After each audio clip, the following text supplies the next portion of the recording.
अस्सलाम वालेकुम नाज़रीन, मैं हूं आतिफ शाहीन और आप देख रहे हैं वॉइस ऑफ पाक कश्मीर। नाज़रीन, आज हम आपको मिलवाने जा रहे हैं आज़ाद कश्मीर की एक ऐसी खातून के साथ जो कि हालिया बल्दियाती इंतखाबात में हिस्सा लेती हैं और उम्मीदवार बनती हैं यूनियन कौंसिल जंदरोट की, जो कि आज़ाद कश्मीर ज़िला कोटली की तहसील निक्याल। जी हाँ नाज़रीन, हम बात कर रहे हैं मोहतरमा शाहीन नवाज़ साहिबा की, जो कि भरपूर अंदाज से इलेक्शन की कैंपेन करती हैं और अपनी यूनियन कौंसिल जंदरोट से डिस्ट्रिक्ट काउंसलर की सीट निकाल लेती हैं। जीत के बाद घर वालों के साथ साथ पूरी यूनियन कौंसिल के तमाम कारकुनान समेत ज़िला भर से तमाम अहबाब की मुबारकबादों का न खत्म होने वाला सिलसिले का आगाज़ हो गया।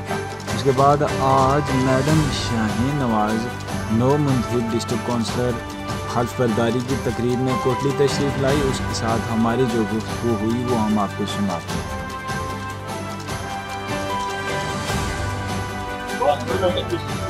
32 साल के बाद बल्दियाती इंतखाबात में मुंतखब होने वाली जो डिस्ट्रिक्ट काउंसलर हैं वो एक खातून के तौर पे सामने आई हैं। पहली खातून है ये जो डिस्ट्रिक्ट काउंसिलर के तौर पर जीती हैं अपनी यूनियन काउंसिल से। इनसे जानते हैं आज के मतलब इनके क्या जज्बात, क्या एहसासात हैं।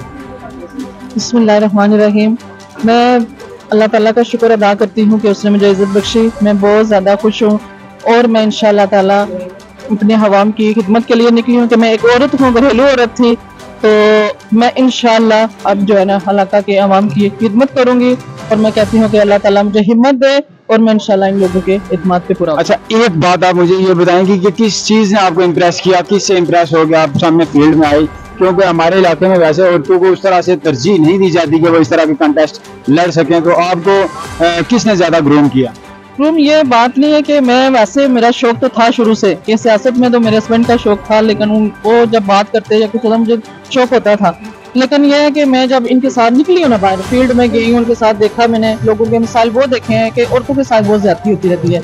वो में निकली हूँ मैं, मुझे पता चला, उससे मुझे वो शौक हुआ कि मैं भी निकलूं और इस आवाम की मैं अपनी खिदमत करूं और अल्लाह मुझे मौका दे तो मैं औरतों के लिए इंशाअल्लाह ताला। बाकी खातून जो घर में बैठी है उनके लिए पैगाम दे दें कि वो भी इस तरह इस में आकर किन दुश्वारियों से गुजरी है या एक आसान प्लेटफॉर्म बना हुआ है वो भी इस तरह काम कर सकती है। ये प्लेटफॉर्म बहुत मुश्किल है, आसान नहीं है, लेकिन मैं अपनी बहन और बेटियों से कहती हूँ कि वो बाहर निकले। पढ़ी लिखी मेरी बेटियां हैं, बहनें हैं, वो बस घर के अंदर ही महदूद रह गई है कि खाना बनाना या अपने हस्बैंड की या अपने बच्चों को पालना, ये बात नहीं है।